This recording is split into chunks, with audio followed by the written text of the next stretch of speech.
Hello दोस्तों, स्वागत है आपका हमारे channel career update bye engineer में। मैं हूं रंजन राज और आज हम लोग जो इसरो का सतीश धवन स्पेस सेंटर है यानी कि SDSC की जो फिटर का पेपर है उसको आज मैं आपको सॉल्व कराऊंगा। 2017 का पेपर है, 2017 की वैकेंसी है और इसका जो एग्ज़ाम हुआ था 29 अप्रैल 2018 को हुआ था। ठीक है, जैसा कि आपको पता है कि सतीश धवन स्पेस सेंटर में जो सेंटर सिलेक्शन का लिंक है वो आ चुका है। 6 तारीख तक आप सेंटर का क्या कर सकते हैं, सिलेक्शन या वेन्यू का सिलेक्शन कर सकते हैं। वहीं आपको एग्ज़ाम देने जाना होगा। और इसके पहले VSSC का भी सेंटर सिलेक्शन का लिंक आया था। तो बहुत ही जल्द इसरो द्वारा ये दोनों परीक्षाएं कंडक्ट कराई जाएंगी। तो अगर अभी तक आपने अपनी तैयारी नहीं शुरू की है तो शुरू कर दीजिए। साथ ही साथ अगर आप इसरो से जुड़े किसी भी एग्ज़ाम की तैयारी कर रहे हैं तो इसरो के सभी जो प्रीवियस ईयर पेपर हैं सभी ब्रांच के, चाहे VSSC का हो, चाहे स्पेस सैटेलाइट सेंटर का हो, ठीक है, चाहे वो सतीश धवन स्पेस सेंटर का हो, स्पेस एप्लीकेशन सेंटर का हो, सभी प्रीवियस ईयर पेपर्स को कलेक्ट करके मैं एक जगह आपको दे रहा हूँ। तो अगर आप प्रीवियस ईयर पेपर्स का PDF डाउनलोड करना चाहते हैं तो उसका लिंक आपको डिस्क्रिप्शन बॉक्स में मिल जाएगा, आप वहाँ से डाउनलोड कर सकते हैं। अब आइए हम लोग देखते हैं इस सॉल्यूशन को कि फिटर का ये पेपर है और इस पूरे पेपर को मैं यहाँ पे सॉल्व कराऊंगा। तो आइए देख लेते हैं। सेट B, आप यहाँ पे सभी चीज़ें देख सकते हैं। टेक्नीशियन भी फिटर का पेपर है। 29 अप्रैल 2018 को ये पेपर कंडक्ट कराया गया था। आपको 90 मिनट का समय मिलता है 50 प्रश्नों को करने के लिए और ये सेट B है। ठीक है, और दूसरी बात, कुछ लोग पिछले वीडियो मैंने डाला था एग्जाम पैटर्न का, तो उसमें पूछ रहे थे कि इसमें माइनस मार्किंग होती है कि नहीं। तो जी, माइनस मार्किंग होती है। ठीक है, माइनस मार्किंग क्या होती है? होती है माइनस मार्किंग। सही उत्तर के लिए आपको +3 अंक दिए जाते हैं, यानी कि 3 अंक आपको मिलता है एक सही उत्तर के लिए, और गलत उत्तर के लिए आपका 1 अंक जो है काट लिया जाता है। तो माइनस मार्किंग यहाँ पे होती है। अगर आप एक सही उत्तर देंगे तो 3 अंक आपको मिलेगा और गलत उत्तर देंगे तो 1 अंक आपका जो है काट दिया जाएगा, यानी कि 1/3 की माइनस मार्किंग यहाँ पे होती है। तो इसलिए कॉन्सेप्ट का क्लियर होना बहुत ज़रूरी है। अब आइए चलते हैं हम लोग अपने प्रश्नों की तरफ। अब देखिए, प्रश्नों को यहाँ पे मैं 2 पार्ट में कराऊंगा। ठीक है, सबसे पहले देखिए, यहाँ पे आपको पता है कि मैथ साइंस के क्वेश्चन पूछे जाते हैं। पहले मैथ साइंस और टेक्निकल, ठीक है, दोनों से मिला के क्वेश्चन पूछे जाते हैं। तो जो मैथ और साइंस और जो टेक्निकल के न्यूमेरिकल रहेंगे उसको मैं कहाँ पे कराऊंगा? बोर्ड पर कराऊंगा। ठीक है, क्योंकि बहुत ही टेक्निकल क्वेश्चंस यहाँ पे पूछे जाते हैं। 85 क्वेश्चन पूछे जाते हैं, लेकिन बहुत ही अच्छे क्वेश्चन पूछे जाते हैं, टफ क्वेश्चंस पूछे जाते हैं। तो इसलिए इसको मोबाइल में सॉल्व कराना पॉसिबल नहीं है। ठीक है, क्योंकि उसके लिए काफ़ी जगह चाहिए। तो जो न्यूमेरिकल्स हैं, जो मैथ के क्वेश्चंस हैं और जो साइंस के कुछ न्यूमेरिकल आपसे पूछे गए हैं उसको मैं बोर्ड पे कराऊंगा। बाकी थ्योरी वाले क्वेश्चन अभी हम लोग देख लेते हैं। वीडियो में लास्ट तक बने रहिएगा, क्योंकि हम लोग जो न्यूमेरिकल्स हैं, मैथ के क्वेश्चन है, उसको बोर्ड पर सॉल्व करके मैं आपको दिखाऊंगा। और आपको देखना ही वीडियो लास्ट तक है, क्योंकि आपको कहीं भी इसका आंसर की नहीं मिलता है। जो वेबसाइट पर भी जो पेपर है उसमें भी आपको कहीं पर आंसर की नहीं दिया गया है। ठीक है, तो आप इस प्रश्न को अच्छे से पढ़िए और इसरो के प्रीवियस ईयर पेपर्स जरूर वहाँ पर PDF जो है डाउनलोड कर लीजिए, क्योंकि इसरो के मैक्सिमम जो क्वेश्चंस हैं वो प्रीवियस ईयर पेपर से ही आते हैं। तो देखिए, पहला क्वेश्चन है, ये फिजिक्स का है, न्यूमेरिकल है, तो इसको हम लोग छोड़ देते हैं।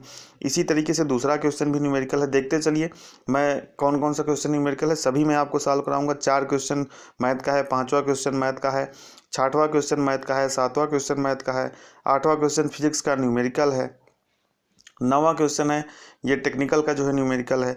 अब आते हैं हम लोग 10वें क्वेश्चन पे। ठीक है, डायरेक्ट हम लोग 10वें क्वेश्चन पे आते हैं। जो भी न्यूमेरिकल, जो भी मैथ या जो भी साइंस के न्यूमेरिकल रहेंगे उसको मैं छोड़ता चलूँगा, उसको लास्ट में मैं बोर्ड पर आपको कराऊंगा। 10th नंबर का देखिए क्वेश्चन है। इसमें पूछा है सेरेडाइजिंग प्रक्रिया में क्या सम्मिलित होता है। तो सेरेडाइजिंग प्रक्रिया में क्या सम्मिलित होता है? जिंक पाउडर जो है सम्मिलित होता है। तो ऑप्शन नंबर C आपका यहाँ पे सही हो जाएगा। नेक्स्ट क्वेश्चन आपसे पूछा है क्वेश्चन नंबर 11। इसमें आपसे पूछा है धातु का वह गुण जिसके कारण उसे शीट के रूप में रोल किया जा सकता है वह क्या कहलाता है। तो धातु का वह गुण जिसके कारण उसे शीट के रूप में रोल किया जा सकता है वो कहलाता है आघातवर्धता या मैलिबिलिटी। ठीक है, अच्छा, एक जानकारी और है फिटर वालों के लिए कि फिटर थ्योरी का फुल कोर्स मैंने कराया हुआ है। टोटल 50 लेक्चर हैं। ठीक है, वहाँ पे सभी चीज़ें जो प्रश्न पूछे जा रहे हैं सभी मैंने पढ़ाए हुए हैं। तो उसका प्लेलिस्ट का लिंक आपको डिस्क्रिप्शन बॉक्स में मिल जाएगा, तो जाके उन क्लासेस को वॉच करके आप अपनी तैयारी कर सकते हैं। नेक्स्ट क्वेश्चन है देखिए ये भी टेक्निकल क्वेश्चन है। इसने आपसे पूछा है H7G6 क्या निर्देशित करता है। तो जब मैंने आपको लिमिट, फिट और टॉलरेंस पढ़ाया था तो वहाँ पे मैंने आपको बताया था कि जो होल होता है उसको कैपिटल लेटर द्वारा दिखाया जाता है और जो शाफ्ट होता है उसको स्मॉल लेटर द्वारा लिखाया जाता है। अब देखिए यहाँ पे H क्या है, H का यानी कि होल का जो साइज है वो क्या है 7 और शाफ्ट का जो साइज है वो क्या है G6, यानी कि होल का साइज क्या है, बड़ा है शाफ्ट के साइज से। अब भैया जब ऐसा होगा, होल का साइज हमारा बड़ा रहेगा, शाफ्ट का साइज छोटा रहेगा, तो वहाँ पे कैसे फिट होगी, वहाँ पे शाफ्ट और होल के बीच में क्या रहेगा, क्लियरेंस रहेगा। भाई जाहिर सी बात है, अगर दोनों होल का साइज बड़ा है आप उसमें शाफ्ट डालेंगे तो शाफ्ट और होल के बीच में क्या रहेगा, क्लियरेंस रहेगा। तो ये कौन सा फिट हो जाएगा, ये हमारा क्लियरेंस से फिट हो जाएगा। ऑप्शन नंबर सी आपका यहाँ पे सही हो जाएगा। नेक्स्ट क्वेश्चन की तरफ बढ़ते हैं। नेक्स्ट क्वेश्चन है क्वेश्चन नंबर 13। इसमें आपसे पूछा है एक केश सुदृढ़ी प्रक्रिया में स्टील पर अमोनिया गैस प्रवाहित की जाती है, लगाई जाती है, तो यह प्रक्रिया क्या कहलाती है। तो यह प्रक्रिया क्या कहलाती है, यह प्रक्रिया कहलाती है नाइट्राइडिंग। ठीक है, सरफेस हार्डनिंग प्रोसेस मैंने आपको एक वीडियो पर लेक्चर पढ़ाया हुआ है। सरफेस हार्डनिंग प्रोसेस में होता है कार्बोनाइजिंग होता है, साइनाइडिंग होता है, ठीक है, और यहाँ पे नाइट्राइडिंग होता है, एमोनाइजिंग होता है। लेकिन जो प्रक्रिया में लगभग 550 डिग्री सेंटीग्रेड पर अमोनिया गैस का प्रवाह किया जाता है तो वो प्रक्रिया क्या कहलाती है, नाइट्राइडिंग। यहाँ पे जो अमोनाइजिंग दिया है ये क्या है, गलत है, आपको कंफ्यूज करने के लिए दिया है कि अमोनिया गैस आप देखेंगे तो अमोनाइजिंग कर देंगे, लेकिन वो कौन सा प्रोसेस है, वो है नाइट्राइडिंग। तो ऑप्शन नंबर बी आपका यहाँ पे सही हो जाएगा। नेक्स्ट क्वेश्चन की तरफ बढ़ते हैं। नेक्स्ट क्वेश्चन है मोनल धातु में क्या होता है, यानी कि मोनल मेटल। तो ये क्वेश्चन किससे है, मिश्र धातु से पूछा गया है। तो मोनल मेटल में क्या होता है, निकिल और तांबा, यानी कि निकिल एंड कॉपर होता है हमारा मोनल मेटल में। तो ऑप्शन नंबर बी आपका यहाँ पे सही हो जाएगा। नेक्स्ट क्वेश्चन की तरफ बढ़ते हैं। नेक्स्ट क्वेश्चन हमारा क्वेश्चन नंबर 15। इसमें आपसे पूछा है what type of thread are suitable for small precision components and measuring gauges. Screw thread का भी 2 लेक्चर मैंने आपको पढ़ाया हुआ, तो वहाँ पे सभी चीज़ें मैंने पढ़ाई हुई हैं। तो ब्रिटिश एसोसिएशन थ्रेड का उपयोग किया जाता है precision components and measuring gauges, यानी कि जो हमारे सूक्ष्म मापक यंत्र वगैरह होते हैं, अगर उसमें कोई थ्रेड यूज की जाती है तो कौन सी थ्रेड होती है, वो होती है BA थ्रेड। नेक्स्ट क्वेश्चन की तरफ बढ़ते हैं। नेक्स्ट क्वेश्चन है क्वेश्चन नंबर 16। इसमें आपसे पूछा है which one of the following instrument is used to measure accurately the angle of taper, यानी कि टेपर एंगल को बहुत ही सटीक तरीके से मापन के लिए किस यंत्र का प्रयोग किया जाता है। तो किस यंत्र का प्रयोग किया जाता है, वर्नियर बेवल प्रोटेक्टर का जो है प्रयोग किया जाता है। तो ऑप्शन नंबर सी आपका यहाँ पे सही हो जाएगा। बढ़ते हैं नेक्स्ट क्वेश्चन की तरफ। नेक्स्ट क्वेश्चन हमारा क्वेश्चन नंबर 17। इसमें आपसे पूछा है एक टैब वाशर का प्रयोग किस लिए किया जाता है। तो टैब वाशर का प्रयोग नटों के अभिबंधन यानी कि लॉकिंग ऑफ नट्स के लिए किया जाता है। तो देखिए यहाँ पे थोड़ा सा कन्फ्यूजन होता है इस 2 ऑप्शन में कि नटों के लॉकिंग ऑफ नट की एवॉइडिंग वाइब्रेशन। तो जो एवॉइडिंग वाइब्रेशन को जो है एवॉइड करने के लिए वो स्प्रिंग वाशर का उपयोग किया जाता है, ये आपको याद रखना है। जो हमारा कंपन से बचाव के लिए वो स्प्रिंग वाशर का उपयोग किया जाता है, जबकि टैब वाशर का उपयोग किया गया क्यों किया जाता है, नटों के अभिबंधन के लिए यानी कि लॉकिंग ऑफ नट्स के लिए किया जाता है। नेक्स्ट क्वेश्चन की तरफ बढ़ते हैं। तो देखिए नेक्स्ट क्वेश्चन है हमारा शेयरिंग एरिया। ठीक है, यहाँ पे ध्यान से समझिएगा, इसको मैं बोर्ड पे भी समझा दूंगा। तो जो शेयरिंग एरिया होता है की का वो कितना होता है, B/H। तो ऑप्शन नंबर ए आपका यहाँ पे सही हो जाएगा। नेक्स्ट क्वेश्चन देखिए न्यूमेरिकल है। तो न्यूमेरिकल मैं आपका बोर्ड पे कराऊंगा। इसमें पूछा है 33 मीटर प्रति मिनट की काटने की गति के साथ 10 mm व्यास का एक छिद्र करने के लिए RPM की गणना करें। तो RPM आपको निकालना है, यानी N की वैल्यू आपको निकालनी है, तो इसको मैं आपको बोर्ड पे बताऊंगा। नेक्स्ट क्वेश्चन है क्वेश्चन नंबर 20। इसमें आपसे पूछा है ताप अनुकूलन प्रक्रिया द्वारा इस्पात में सदृढ़ता बढ़ाना तथा भंगुरता घटाना क्या कहलाता है। तो ये कहलाता है टेम्परिंग प्रोसेस होता है। देखिए जब हम किसी पदार्थ की हार्डनिंग प्रक्रिया करते हैं, मान लीजिए कोई टूल है, कोई अन्य औजार है, तो हम उसको क्या करते हैं भैया, हार्डनिंग करते हैं ताकि वो किसी अन्य पदार्थ को क्या कर सके, काट सके। लेकिन जब हम हार्डनिंग का प्रोसेस करते हैं तो वहाँ पे एक स्ट्रक्चर बनता है मार्टेनसाइट का स्ट्रक्चर। उस मार्टेनसाइट के स्ट्रक्चर के कारण क्या होता है कि जो हमारी धातु है भंगुर हो जाती है। अब भंगुर होगी भैया, मान लीजिए कोई टूल है, छेनी है काटने वाला, जब आप उस पर प्रहार करेंगे तो भंगुरता के कारण वो क्या होगी, टूट जाएगी।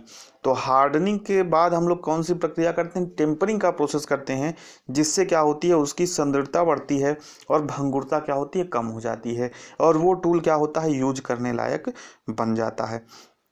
नेक्स्ट क्वेश्चन है क्वेश्चन नंबर 21। इसमें पूछा है वह बल जो साम्यावस्था को उत्पन्न करने के लिए दो या अधिक बलों के साथ संयुक्त होता है उसे क्या कहते हैं?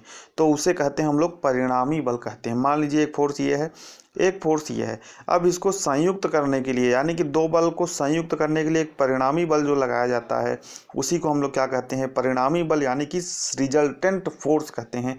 इसे आर से डोनेट किया जाता है। तो ऑप्शन नंबर ए आपका यहाँ पे सही हो जाएगा। नेक्स्ट क्वेश्चन की तरफ बढ़ते हैं। नेक्स्ट क्वेश्चन आपसे पूछा है सपाट पिनमापी का प्रयोग छिद्र जांचने के लिए किया जाता है, यानी कि flush pin gauge is used for checking of hole. तो डेप्थ, होल की डेप्थ मापने के लिए क्या किया जाता है? सपाट जो है पिनमापी का प्रयोग किया जाता है। नेक्स्ट क्वेश्चन की तरफ बढ़ते हैं। नेक्स्ट क्वेश्चन है क्वेश्चन नंबर 23। इसमें आपसे पूछा है निम्नलिखित में से कौन सी प्रक्रिया टूल स्टील की सतह को सख्त करने के लिए प्रयोग की जाती है? अब देखिए जो सतह कठोरीकरण का प्रोसेस होता है वो कई होता है। कार्बोराइजिंग भी होता है, साइनाइडिंग भी होता है, इंडक्शन हार्डनिंग भी होता है, और यहाँ पे ये तो हार्डनिंग, ये गलत ऑप्शन दे दिया है, फेक ऑप्शन दे दिया है। ठीक है, तो इसमें आपसे पूछा कौन सी प्रक्रिया टूल स्टील की सतह को सख्त करने के लिए? तो टूल स्टील की सतह को अगर सख्त करना है तो हम लोग कौन से हार्डनिंग प्रोसेस का प्रयोग करेंगे? हम लोग इंडक्शन हार्डनिंग प्रोसेस का प्रयोग करेंगे, यानी कि ऑप्शन नंबर सी आपका यहाँ पे सही हो जाएगा। नेक्स्ट क्वेश्चन देखिए, सभी डिप्लोमा लेवल केवल क्वेश्चन पूछ दिया है। कुछ क्वेश्चन ऐसे हैं जो डिप्लोमा लेवल के पूछ दिया है, जैसे ये वाला क्वेश्चन देखिए, इसमें कहा है लेटरल स्ट्रेन का लीनियर स्ट्रेन अनुपात क्या कहलाता है? तो ये हमारा कहलाता है पॉइजन्स रेशियो। एक दो क्वेश्चन जो पहले पूछा था वो भी डिप्लोमा लेवल के क्वेश्चन थे। तो बहुत ही अच्छे क्वेश्चन पूछे जाते हैं यहाँ पे फिटर में, तो आपको अच्छे से तैयारी करनी पड़ेगी। नेक्स्ट क्वेश्चन है क्वेश्चन नंबर 25। इसमें आपसे पूछा है टेपरित रोलर बियरिंग ले सकता है, यानी कि जो टेपर्ड रोलर बियरिंग है वो किस तरह का लोड ले सकता है? Radial load only, axial load only, both radial and axial load, और चौथा है नन ऑफ द एबव। तो जो टेपर रोलर बियरिंग होता है वो बोथ रेडियल एंड एक्सियल दोनों लोड वो ले सकता है। नेक्स्ट क्वेश्चन की तरफ बढ़ते हैं। नेक्स्ट क्वेश्चन है हमारा आइजोड एवं 4P टेस्ट, 4P मशीनें किस परीक्षण से संबंधित हैं? तो ये किससे संबंधित है? इम्पैक्ट टेस्ट से संबंधित हैं। यानी कि कोई मान लीजिए प्लेट है लोहे की, इस पर हम लोग आघात करें तो कितना आघात ये सहन कर सकती है। आघात मतलब अचानक झटका जैसे लग के कोई चीज़ गिरती है तो कितना झटका ये सहन कर सकती है। तो इस आइजोड एंड 4P मशीन जो है किस परीक्षण से संबंधित है? यह है इम्पैक्ट टेस्ट से संबंधित है, यानी कि इम्पैक्ट परीक्षण से संबंधित है। नेक्स्ट क्वेश्चन है क्वेश्चन नंबर 27। इसमें आपसे पूछा है the area of an ellipse with semi major axis A and semi minor axis B is, यानी कि जो इलिप्स का एरिया, इलिप्स कैसा होता है देखिए आप लोग देखेंगे ऐसा होता है कुछ। ठीक है, यहाँ पे दो एक्सिस होते हैं, ये वाला होता है मेजर एक्सिस और ये होता है माइनर एक्सिस। ठीक है, सभी चीज़ें नॉर्मल है, 12th लेवल पे आप लोगों ने पढ़ी होंगी। ये मेजर एक्सिस होता है, ये माइनर एक्सिस होता है। तो इलिप्स का जो एरिया होता है वो क्या होता है? पाई इनटू मेजर एक्सिस और माइनर एक्सिस। तो यहाँ पे मेजर एक्सिस आपको कितना दिया है? सेमी मेजर एक्सिस आपको दिया है ए, इनटू सेमी माइनर एक्सिस कितना दिया है? बी। तो जो इलिप्स का एरिया हो जाएगा कितना हो जाएगा? पाई ए बी। तो ऑप्शन नंबर कौन सा सही हो जाएगा? ऑप्शन नंबर ए आपका यहाँ पे सही हो जाएगा। नेक्स्ट क्वेश्चन की तरफ बढ़ते हैं। तो देखिए नेक्स्ट क्वेश्चन यहाँ पे है, ये मेंसुरेशन से क्वेश्चन पूछा गया है, तो इसको मैं आपको बोर्ड पे बताऊंगा। क्वेश्चन नंबर आप नोट कर लीजिए, क्वेश्चन नंबर 28। नेक्स्ट क्वेश्चन अभी देखिए, ये यहाँ पे बहुत अच्छा क्वेश्चन है, फिजिक्स से क्वेश्चन पूछा गया है, उष्मा चालकता गुणांक वगैरह से क्वेश्चन पूछा गया है। इसमें पूछा गया है 15 सेंटीग्रेड पर 25 मीटर लंबी रेलवे लाइन बिछाई जाती है, दोनों लाइनों के मध्य 1.8 सेंटीमीटर का रिक्त स्थान छूट जाता है। यदि alpha equal to 12 into 10⁻⁻6 degree centigrade हो तो कितना तापक्रम पर वह एक दूसरे से मिल जाएंगे? तो इसको भी मैं बोर्ड पर सॉल्व कराऊंगा, आपका आंसर आएगा लगभग 75 डिग्री सेंटीग्रेड। नेक्स्ट क्वेश्चन की तरफ बढ़ते हैं। सिंपल क्वेश्चन है तो इसको देख लीजिए। इसमें पूछा है कि किसी अर्धवृत्त का परिमाप क्या होगा यदि उसकी त्रिज्या क्या है? 21 सेंटीमीटर है। तो देखिए वृत्त का परिधि परिमाप क्या होता है? उसकी जो घिरी हुई आकृति है, जो वो चारों तरफ की आउटर लाइन होती है वही परिमाप होता है। तो वृत्त की जो परिधि है वही उसका क्या होगा? परिमाप होगा। तो जो पूरा वृत्त होता है उसकी परिधि क्या होती है? 2πr। ठीक है, लेकिन यहाँ पे क्या दिया है? अर्धवृत्त। अर्धवृत्त की परिधि क्या होती है? πr। ठीक है, परिमाप क्या होगा? जिसकी त्रिज्या 21 सेंटीमीटर है। अब क्या कर रहा है कि अर्धवृत्त का परिमाप कितना है? πr। तो पाई के वैल्यू यहाँ पे कितना रख देंगे 22/7, गुणते त्रिज्या आपको कितना दिया है 21, 7 तिरिक 21 और 22 तिरियां 66, यानी कि उस अर्धवृत्त का परिमाप क्या होगा 66 होगा, जिसकी त्रिज्या क्या होगी 21। तो आपका ऑप्शन कौन सा सही हो जाएगा, ऑप्शन नंबर बी आपका यहाँ पे सही हो जाएगा। नेक्स्ट क्वेश्चन की तरफ बढ़ते हैं। नेक्स्ट क्वेश्चन है, देखिए क्वेश्चन नंबर 31। ये भी मैथ का न्यूमेरिकल है, यहाँ पे आयतन से संबंधित प्रश्न है। इसमें आपसे पूछा है एक अर्ध ग्लोब पर शंकु स्थापित है, यदि ग्लोब या शंकु की आधार त्रिज्या r है तथा शंकु की ऊंचाई h है तो इस ठोस का आयतन कितना होगा। तो इसको भी मैं आपको बोर्ड पे कराऊंगा अभी लास्ट में। नेक्स्ट क्वेश्चन ये भी देखिए मैथ से है, क्वेश्चन नंबर 32। इसमें आपसे पूछा है sine theta plus cos theta is greater than 1, तो कौन सा ऑप्शन यहाँ पे सही होगा। अब देखिए काफ़ी अच्छे क्वेश्चन है, तो अगर आप नॉन टेक्निकल पार्ट यानी कि मैथ और साइंस और ये फिजिक्स के क्वेश्चन करना चाहते हैं तो जो आपकी वर्कशॉप कैलकुलेशन की बुक है उसको आप अच्छे से पढ़िए, वर्कशॉप कैलकुलेशन, ठीक है। अगर आप क्लास चाहते हैं तो भी नीचे कमेंट करिएगा, मैं इस पे आपको 10-15 लेक्चर भी अच्छे अच्छे चैप्टर्स के दे दूंगा। तो आपको कौन सा, अगर इन सभी चीज़ों को आप कवर करना चाहते हैं तो आपको क्या पढ़ना पड़ेगा, वर्कशॉप कैलकुलेशन की जो बुक है उसको मेरे हिसाब से आपको पढ़ना चाहिए इन सभी टॉपिक्स को कवर करने के लिए। जो भी ITI लेवल के आपके वर्कशॉप कैलकुलेशन की बुक है उसको पढ़िए, आपके मैक्सिमम क्वेश्चंस वहाँ से हो जाएंगे। नेक्स्ट क्वेश्चन है क्वेश्चन नंबर 33। इसमें आपसे पूछा है ऑक्सीकरण का अर्थ क्या है। तो इलेक्ट्रॉन का मुक्त होना या इलेक्ट्रॉन की क्षति हमारा क्या कहलाता है, ऑक्सीकरण कहलाता है। तो ऑप्शन नंबर ए आपका यहाँ पे सही हो जाएगा। नेक्स्ट क्वेश्चन की तरफ बढ़ते हैं।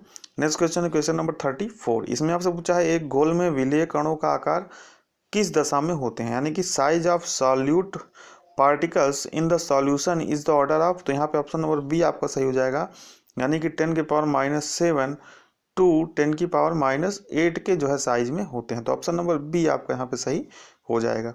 नेक्स्ट क्वेश्चन की तरफ बढ़ते हैं। नेक्स्ट क्वेश्चन है क्वेश्चन नंबर 35। इसमें आपसे पूछा है साधारण पेंडुलम की समय अवधि किस पर निर्भर करती है। तो किस पर निर्भर करती है, तो पेंडुलम की लंबाई पर निर्भर करती है। देखिए फार्मूला क्या होता है साधारण पेंडुलम का, T इक्वल टू होता है, सॉरी यहाँ पे T इक्वल टू होता है 2π√L/G, ठीक है। तो देखिए G का मान तो सभी जगह कॉमन ही रहेगा, लगभग थोड़ा बहुत अंतर रहेगा। 2π हमारा कांस्टेंट ही है। तो हमारी जो देखिए आवर्तकाल यानी कि समय अवधि किस पर निर्भर करेगा, टाइम पीरियड, तो L पर, ठीक है। तो किस पर निर्भर करता है, L पर निर्भर करता है। कभी कभी आपसे पूछ लेता है किस पर निर्भर नहीं करता है, यानी कि साधारण पेंडुलम का जो आवर्तकाल है वो किस पर निर्भर नहीं करता है, तो वो किसका, बॉब के द्रव्यमान पर। बॉब आप लोगों ने देखा होगा इस तरह का हुक लगा रहता है, नीचे लटका रहता है, जब हम लोग प्रैक्टिकल वगैरह करते थे 12th में। तो यहाँ पे इसके द्रव्यमान पर निर्भर नहीं करता है, किसका क्या निर्भर नहीं करता है, आवर्तकाल। और किस पर निर्भर करता है, तो निर्भर करता है पेंडुलम की लंबाई पर। नेक्स्ट क्वेश्चन की तरफ बढ़ते हैं। नेक्स्ट क्वेश्चन है क्वेश्चन नंबर 36। इसमें आपसे पूछा है धातुएं ताप की अच्छी चालक होती हैं क्यों। तो सिंपल क्वेश्चन है, क्योंकि उसमें मुक्त इलेक्ट्रॉनों की संख्या अधिक होती है। ऑप्शन नंबर ए आपका यहाँ पे सही हो जाएगा। नेक्स्ट क्वेश्चन देखिए क्वेश्चन नंबर 37 है, तो ये न्यूमेरिकल है, मैथ से क्वेश्चन है, ट्रिग्नोमेट्री से, तो इसको मैं आपको बोर्ड पे कराऊंगा। नेक्स्ट क्वेश्चन देखिए क्वेश्चन नंबर 38 है, ये भी हाइट एंड डिस्टेंस से क्वेश्चन है। देखिए मैं आपको किस चैप्टर से क्वेश्चन पूछा गया है वो भी बताता जा रहा हूँ, तो उस चैप्टर पर आप ज़्यादा ध्यान दीजिएगा और प्रीवियस ईयर पेपर्स को जरूर सॉल्व करिए, क्योंकि मैक्सिमम क्वेश्चन आपके वहीं से मिल जाते हैं। तो यदि ये देखिए हाइट एंड डिस्टेंस, ऊंचाई और दूरी से क्वेश्चन है, इसको भी मैं बोर्ड पर कराऊंगा। नेक्स्ट क्वेश्चन है क्वेश्चन नंबर 39। इसमें आपसे पूछा है 0.25 0 से 25 यानी कि 0 से 25 mm का माइक्रोमीटर है से लिया गया कौन सा माप गलत है। तो देखिए जो मीट्रिक माइक्रोमीटर होता है उसका जो अल्पतमांक होता है यानी कि लीस्ट काउंट होता है, कितना होता है 0.01 mm, ठीक है। कितना होता है 0.01 mm। और लीस्ट काउंट क्या होता है, अल्पतमांक क्या होता है, जो कम से कम कोई भी इंस्ट्रूमेंट जो कम से कम वैल्यू शुद्धता के साथ मेजर कर सकता है वही क्या कहलाता है, वही उसका अल्पतमांक कहलाता है। तो जो रीडिंग आएगी वो किसी के गुणक में आएगी, 0.01 के ही गुणक में आएगी। तो कौन सा माप नहीं लिया जा सकता है पूछा है, तो ऑप्शन नंबर सी आपका यहाँ पे सही हो जाएगा, ये वाला मेजरमेंट नहीं दिया जा सकता है। तो एक बार आप इसको फिर से अपने से चेक करके देखिएगा कि क्या आंसर सही है या नहीं। नेक्स्ट क्वेश्चन की तरफ बढ़ते हैं। नेक्स्ट क्वेश्चन देखिए क्वेश्चन नंबर 40 है, तो इसको मैं भी आपको बोर्ड पर करा दूंगा, न्यूमेरिकल है, सिंपल सा फार्मूले पे बेस्ड है। इसमें पूछा है यदि कटिंग गति v मीटर प्रति मिनट तथा परिक्रमा प्रति मिनट n हो तो किसी जाब का व्यास d मिलीमीटर में ज्ञात करने के लिए सही सूत्र चुनें। तो मैं आपको इसका बोर्ड पर बताऊंगा। अगर वैसे आप देखेंगे तो ऑप्शन नंबर ए आपका यहाँ पे सही हो जाएगा। नेक्स्ट क्वेश्चन की तरफ बढ़ते हैं। नेक्स्ट क्वेश्चन है हमारा क्वेश्चन नंबर 41। इसमें आपसे पूछा है साइन बार के साथ कौन संयोजन के दौरान समकोण त्रिभुज के किस भुजा को साइन बार द्वारा दर्शाया जाता है। तो देखिए साइन बार का उपयोग हम लोग किस लिए करते हैं, तो टेपर वस्तुओं का जो है कोण ज्ञात करने के लिए हम लोग साइन बार का उपयोग करते हैं। तो उसमें साइन बार इस तरह का कुछ त्रिभुज बन जाता है साइन बार की सहायता से। तो यही पूछा है कि साइन बार इसमें कौन सा होता है, मान लो लंब प्रदर्शित करता है कि आधार प्रदर्शित करता है कि कर्ण प्रदर्शित करता है। तो साइन बार कर्ण होता है, हमारा कर्ण के द्वारा प्रदर्शित किया जाता है, यानी कि हाइपोटेनियस के द्वारा प्रदर्शित किया जाता है। तो ऑप्शन नंबर सी आपका यहाँ पे सही हो जाएगा। नेक्स्ट क्वेश्चन की तरफ बढ़ते हैं। नेक्स्ट क्वेश्चन है हमारा क्वेश्चन नंबर 42। इसमें आपसे पूछा है पिटवा लोहा से चेन हुक बनाने के लिए निम्नलिखित में से किस गुणों के समूह की आवश्यकता होती है। तो आपसे कभी कभी ये भी प्रश्न पूछा जाता है कि चेन हुक बनाने के लिए किस आयरन का उपयोग किया जाता है, कास्ट आयरन या पिटवा लोहा, इस तरह से। तो चेन हुक बनाने के लिए पिटवा लोहा का उपयोग किया जाता है। इसके लिए उसमें कौन कौन से गुण होने चाहिए, तो उसमें आघातवर्धकता होनी चाहिए, तन्यता होनी चाहिए और चर्मलता होनी चाहिए, यानी कि मैलिबिलिटी, डक्टिबिलिटी एंड टफनेस। तो ऑप्शन नंबर सी आपका यहाँ पे सही हो जाएगा। नेक्स्ट क्वेश्चन की तरफ बढ़ते हैं। नेक्स्ट क्वेश्चन है क्वेश्चन नंबर 43। इसमें आपसे पूछा है बेरिंग संख्या 6205 का आंतरिक व्यास यानी कि जो इनर डायामीटर है वो कितना होगा। तो इनर डायामीटर कितना होगा, 25 mm। अगर आपसे पूछे 6205 का आउटर डायामीटर कितना होगा, तो कितना होगा 52 mm, और इसका विड्थ कितना होगा 15 mm।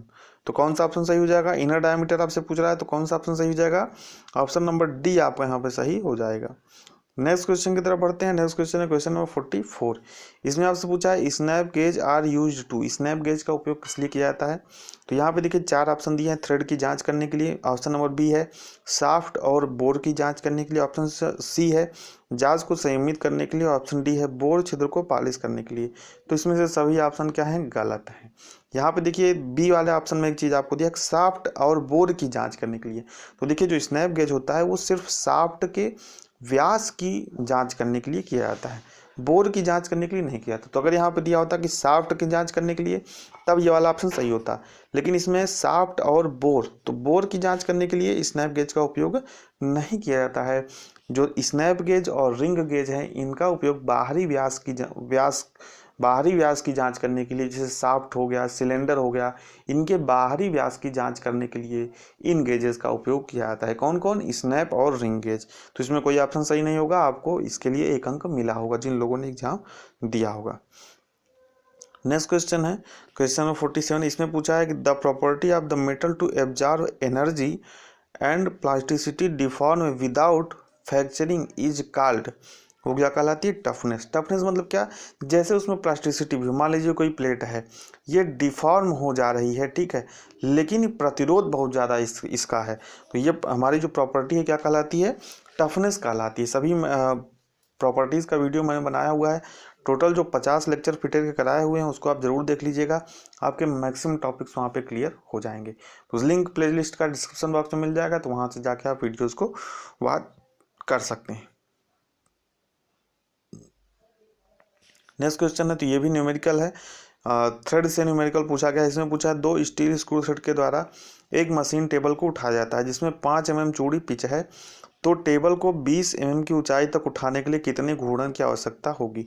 इसकी आप पढ़ लीजिएगा इसको इंग्लिश में भी, क्योंकि इंग्लिश में आपको ज़्यादा समझ में आएगा, हिंदी में आपको कुछ समझ में ही नहीं आएगा। तो अभी इसको मैं बोर्ड पर करवाता हूँ। नेक्स्ट क्वेश्चन है, इसने पूछा है कि all metric taper pins have taper ratio of. Taper pin आपको पता है लॉकिंग और फास्टनिंग डिवाइस के रूप में उपयोग किया जाता है, फास्टनिंग डिवाइस के रूप में उपयोग किया जाता है। तो इसका जो टेपर होता है कितना होता है, 50:1, 1:50। तो ऑप्शन नंबर बी आपका यहाँ पे सही हो जाएगा। नेक्स्ट क्वेश्चन है क्वेश्चन नंबर 48। इसमें आपसे पूछा है किसके शक्ति संचरण की दक्षता सबसे अधिक होती है, यानी कि जो इफिशियंसी होती है किस पावर ट्रांसमिशन में सबसे अधिक होती है, तो होती है चेन ड्राइव में। चेन ड्राइव में क्यों होती है, क्योंकि इसमें कोई स्लिप नहीं होता भैया, कोई क्रीप नहीं होता, यानी कि जितना पावर इस गियर पे मिल रहा है उतना पावर ही अगले गियर पे जाता है, तो इसकी इफिशियंसी क्या होती है, सबसे अधिक होती है। तो चेन ड्राइव की इफिशियंसी सबसे अधिक होती है। नेक्स्ट क्वेश्चन की तरफ बढ़ते हैं। नेक्स्ट क्वेश्चन है क्वेश्चन नंबर 49। इसमें आपसे पूछा है बेधन, छिद्रवर्धन या टैंपिंग प्रचालन में औजार को पकड़ने तथा मार्गदर्शन के लिए प्रयोग की जाने वाली युक्ति है, कौन सी है, तो वो होता है जिग। ठीक है, क्योंकि यहाँ पे दे दिया है guiding the tool and holding the tool. ठीक, होल्ड भी करता है और गाइड भी करता है, तो ये काम कौन करता है, जिग। जबकि फिक्सचर की बात करें तो फिक्सचर सिर्फ और सिर्फ होल्ड करने का काम करता है, सिर्फ और सिर्फ पकड़ने का काम करता है, टूल को गाइड करने का काम नहीं करता है। नेक्स्ट क्वेश्चन है क्वेश्चन नंबर 50। इसमें आपसे पूछा है बियरिंग बुश सामान्यतः किससे बने होते हैं, तो बियरिंग बुश किससे बने होते हैं, सामान्यतः गन मेटल से जो है बने होते हैं, यानी कि ऑप्शन नंबर डी आपका यहाँ पे सही हो जाएगा। तो ये थे 50 क्वेश्चन। ठीक है, यहाँ पे आप नीचे देख भी सकते हैं जो मैंने आपको शुरू में बताया था कि सभी 3 अंक मिलेंगे आपको सही उत्तर के लिए, तथा गलत उत्तर देने पर 1 अंक काटा जाएगा। तो इस तरीके से आपका कॉन्सेप्ट अगर क्लियर रहेगा तभी आप प्रश्नों को अच्छे से कर पाएंगे। तो लगभग जो थियरी के प्रश्न थे वो मैंने करा दिए। अब आइए हम लोग चलते हैं व्हाइट बोर्ड पर, वहाँ पे जो मैथ के न्यूमेरिकल हैं, साइंस के न्यूमेरिकल हैं और जो टेक्निकल न्यूमेरिकल हैं उसको हम लोग देखते हैं। तो आइए चलते हैं हम लोग व्हाइट बोर्ड पर। देखिए, जैसा कि मैंने आपको जो बिना न्यूमेरिकल के क्वेश्चंस थे वो आपको पहले ही करा दिए। तो पहला क्वेश्चन है जो न्यूमेरिकल का था, आप लोग देखिए यहाँ पे पहला क्वेश्चन था। पहली बात, आप पीडीएफ डाउनलोड कर लीजिए, लिंक डिस्क्रिप्शन बॉक्स में मिल जाएगा, और उस पीडीएफ में इस क्वेश्चंस को देखते रहिए। जो जो क्वेश्चन मैं सॉल्व करा रहा हूँ यहाँ भी लिख दूंगा, लेकिन आप अपने पास पीडीएफ में देखते रहेंगे तो आपको ज़्यादा सही रहेगा। यहाँ पे देखिए क्या पूछा है कि एक विमान 50 मीटर पर सेकेंड के प्रारंभिक वेग से उड़ान भरता है, तो वायुयान के लिए कितने दौड़ित पथ की आवश्यकता होगी कि विमान का औसत त्वरण 2.5 मीटर पर सेकेंड स्क्वायर हो। तो मैं यहाँ पे ऑप्शंस भी यहाँ पे लिख देता हूँ। देखिए ऑप्शन, यानी कि रनवे की लंबाई आपको निकालनी है।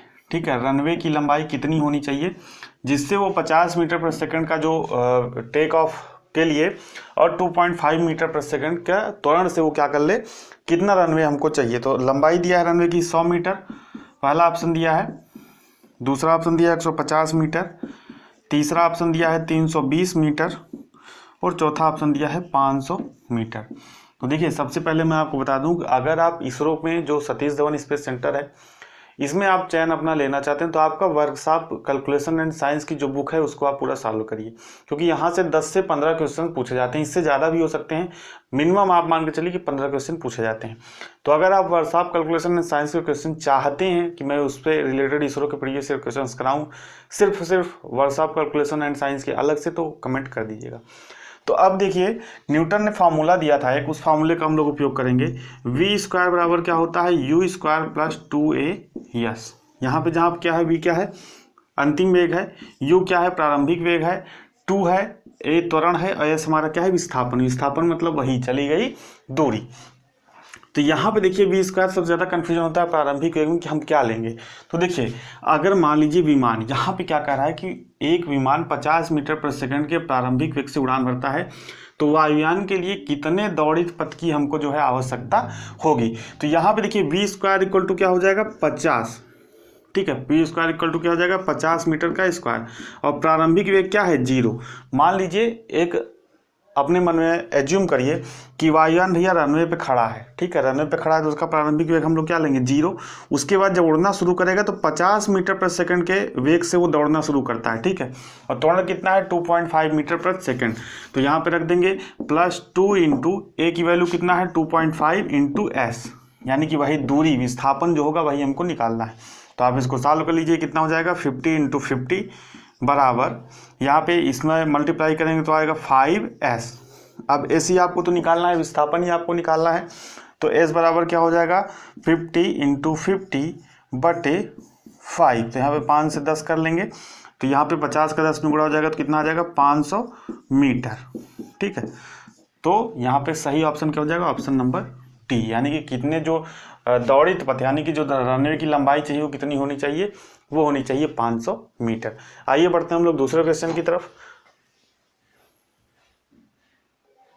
देखिए, क्वेश्चन नंबर 2 है कि ए तथा बी के पास 3:4 के अनुपात में पुस्तकें हैं, बी तथा सी के पास 2:3 के अनुपात में पुस्तकें हैं।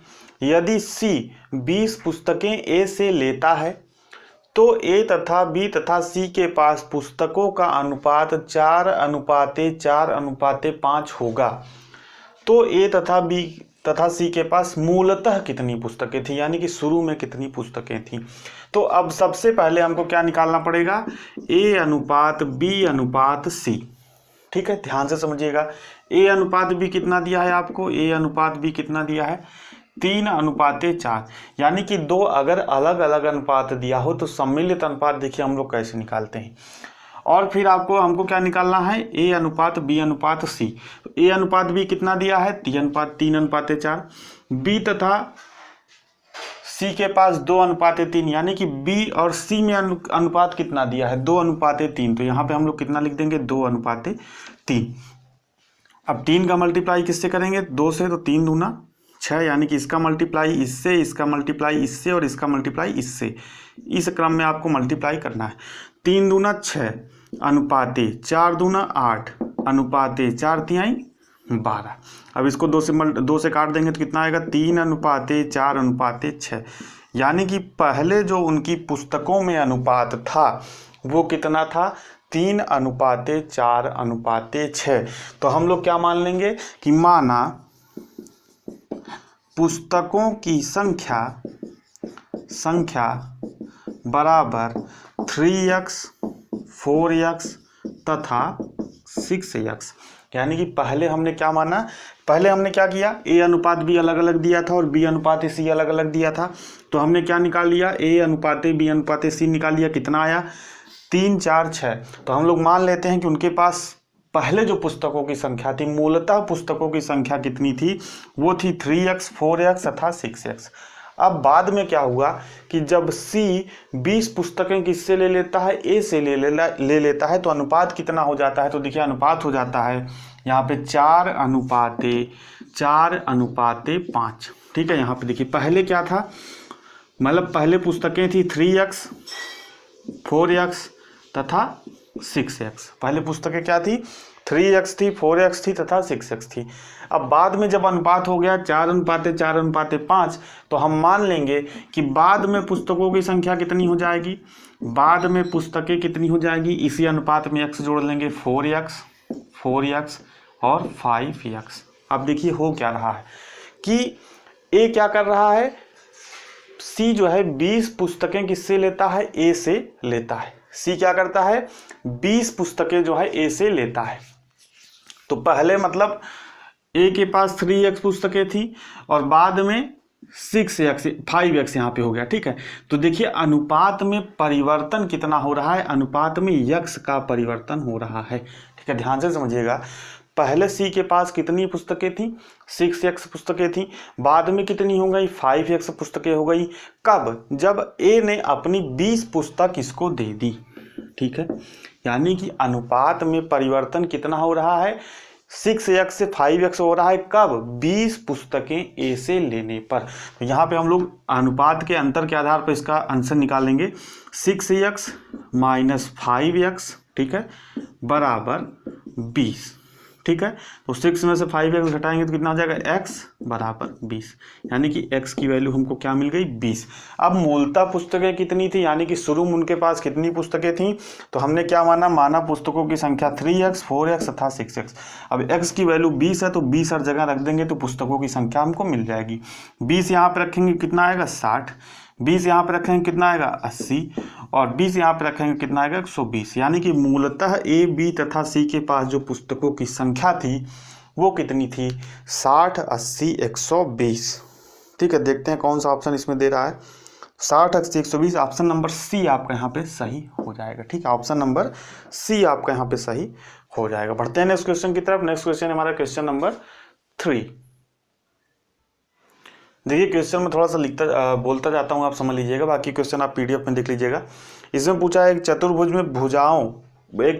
के भुजाओं के सतत मध्य बिंदुओं को जोड़ते हुए बनाया गया चतुर्भुज एक सम चतुर्भुज है, तो ABCD क्या होगा। यानी कि मान लीजिए हमारे पास क्या है, कोई एक चतुर्भुज है, ध्यान से समझिए, कोई एक चतुर्भुज है, इसकी क्या हुआ, इसकी मध्य बिंदुओं को जोड़ते हुए क्या बनाया गया, इसकी मध्य बिंदुओं को जोड़ते हुए एक समचतुर्भुज बनाया गया। यानी कि कोई हमारे पास पहले एक चतुर्भुज था, मान लीजिए क्या था, ABCD, ठीक है। जब इसकी भुजाओं के मध्य बिंदुओं को जोड़ा गया, इस भुजा का मध्य बिंदु क्या है ये, AC का मध्य बिंदु क्या है ये, CD का मध्य बिंदु क्या है ये, और BD का मध्य बिंदु क्या है ये। जब इनकी भुजाओं के मध्य बिंदुओं को जोड़ा गया तो क्या बना, एक समचतुर्भुज बना, यानी कि एक रोम्बस बना। तो यही पूछा है कि इस कंडीशन को सही ठहराने के लिए जो ये चतुर्भुज है ABCD, ये क्या होना चाहिए। आपको ऑप्शन में दिया है समचतुर्भुज, ठीक है। दूसरा ऑप्शन दिया है आयत, तीसरा ऑप्शन दिया है समलंब, और चौथा ऑप्शन दिया है नानाबदीज। तो अगर ये आयत रहेगा और आयत के भुजाओं के मध्य बिंदुओं को मिलाया जाएगा तो क्या बनेगा, एक हमारा समचतुर्भुज बनेगा, यानी कि एक रोम्बस बनेगा। तो ऑप्शन नंबर कौन सा सही हो जाएगा, ऑप्शन नंबर 2 सही हो जाएगा, ऑप्शन नंबर B सही हो जाएगा, यानी कि आयत। अब आइए बढ़ते हैं हम लोग अगले क्वेश्चन की तरफ। अगला क्वेश्चन है क्वेश्चन नंबर 4। देखिए 4th नंबर का क्वेश्चन आपसे पूछा है, ट्रिग्नोमेट्री से बहुत ही सिंपल क्वेश्चन है। Sine square 45 degree plus cos square 45 degree minus tan square 45 degree करा, इसका मान बताइए। तो सिंपल है, साइन 45 डिग्री का मान 1/√2, यहाँ पे स्क्वायर लगा है तो क्या कर देंगे, यहाँ पे भी स्क्वायर कर देंगे। कॉस 45 डिग्री का मान 1/√2, यहाँ पे स्क्वायर लगा है तो यहाँ पे भी क्या कर देंगे, स्क्वायर। माइनस tan 45 डिग्री का मान कितना होता है, 1 होता है। सभी चीज़ें आपको याद होनी चाहिए। यहाँ पे 1 का स्क्वायर कर देंगे तो 1 का स्क्वायर 1 ही होगा। अब देखिए यहाँ पे है 1/√2 का स्क्वायर करेंगे तो क्या हो जाएगा, यहाँ से रूट हट जाएगा तो क्या आ जाएगा, 2, प्लस सेम काम यहीं पे भी होगा, √2 का स्क्वायर करेंगे तो रूट हट जाएगा तो क्या आ जाएगा, 2, माइनस यहाँ पे 1 का स्क्वायर करेंगे तो 1 ही आएगा। इसको दोनों को जोड़ देंगे तो क्या आएगा, वर्ग 1 माइनस यहाँ पे 1 है, 1 बराबर 0। यानी कि आपका कौन सा ऑप्शन सही हो जाएगा, ऑप्शन नंबर तो आपको दिया है 2, 1, 0, -1। तो कौन सा आंसर सही हो जाएगा, 0 वाला आंसर आपका यहाँ पे सही हो जाएगा, ठीक है। तो ऑप्शन नंबर C आपका यहाँ पे सही हो जाएगा। बढ़ते हैं नेक्स्ट क्वेश्चन की तरफ। नेक्स्ट क्वेश्चन हमारा क्वेश्चन नंबर 5। देखिए 5वां क्वेश्चन आपसे क्या पूछा है कि एक घंटी प्रत्येक 6 मिनट में एक बार बजती है, ठीक है। एक घंटी क्या होती है, प्रत्येक 6 मिनट में एक बार बजती है। एक अन्य घंटी प्रत्येक 8 मिनट में बजती है, ठीक है, 8 मिनट में एक बार बजती है। तीसरी घंटी प्रत्येक 9 मिनट में एक बार बजती है। तो तीनों घंटे कितने मिनट बाद तीनों घंटियां एक साथ बचेंगी, ठीक है। तो आपको कुछ नहीं करना है, जो भी आपको ये वैल्यू दी है इसका लघुत्तम समापवर्तक यानी कि LCM आपको निकाल देना है, बस आपका आंसर आ जाएगा। तो LCM निकालिए, 6, 8 और 9 का LCM निकालेंगे आप। सिंपली जैसे LCM निकालते हैं, 2 तिहाई 6, 2 चौक 8, 9। फिर यहाँ पे 2 से 3, 2 दूनी 4, 9, ठीक है। फिर 2 से जाएगा 3 यहाँ पे, फिर यहाँ पे 1 आ जाएगा, फिर यहाँ पे 9। फिर हम लोग क्या कर देंगे, 3 से ले जाएंगे, 3 एकम 3, 1 और 3 तिरका 9। फिर 1 से जाए 3 बार, 3 से जाएगा, फिर 1, 1, 1। तो 3 तिरका 9, 9 दूनी 18, 18 दूनी 36, 36 दूना 72। तो कितने मिनट बाद ये घंटियाँ एक साथ बजेंगी, 72 मिनट बाद फिर से एक साथ बजेंगी। तो कौन सा ऑप्शन सही हो जाएगा, ऑप्शन नंबर A आपका यहाँ पे सही हो जाएगा। नेक्स्ट क्वेश्चन है क्वेश्चन नंबर 6। देखिए नेक्स्ट क्वेश्चन है क्वेश्चन नंबर 6। इसमें आपसे पूछा है, बहुत ही अच्छा क्वेश्चन है। इसमें आपसे पूछा है, एक राइट त्रिकोण का कर्ण 10 सेंटीमीटर है तथा अंकित वृत्त की त्रिज्या 1 सेंटीमीटर है, तो त्रिकोण की परिधि क्या होगी। अब यहाँ पे राइट त्रिकोण है यानी कि राइट एंगल है, ठीक है, यानी कि राइट एंगल है, समकोण त्रिभुज है हमारा। तो इसको देखिए समकोण त्रिभुज मैंने बना लिया, ठीक है। अब क्या हुआ, इसके अंदर क्या बना हुआ है, इसके अंदर एक वृत्त बना हुआ है। तो इसके अंदर एक वृत्त बनाया जाएगा, तीनों भुजाओं को स्पर्श करता हुआ क्या बनेगा, एक वृत्त बनेगा। और इस वृत्त की त्रिज्या आपको कितना दिया है, 1 सेंटीमीटर। इस वृत्त की त्रिज्या आपको कितना दिया है, 1 सेंटीमीटर। तो त्रिज्या क्या होती है, केंद्र से परिधि तक की दूरी होती है त्रिज्या, यानी कि ये दूरी कितनी होगी, 1 सेंटीमीटर। नीचे आएंगे तो ये दूरी कितनी होगी 1 सेंटीमीटर, और इसे कर्ण पर भी स्पर्श कराएंगे तो ये दूरी कितनी होगी 1 सेंटीमीटर। ठीक है, अगला चीज क्या दिया, कर्ण क्या है 10 सेंटीमीटर, यानी कि कर्ण की जो टोटल लेंथ है वो कितनी है 10 सेंटीमीटर। कितनी है 10 सेंटीमीटर। तो इसको हम लोग क्या कर लेते हैं, दो भागों में बांट लेते हैं। क्या मानते हैं कि यहाँ से इसको पहले नाम दे देते हैं ABC।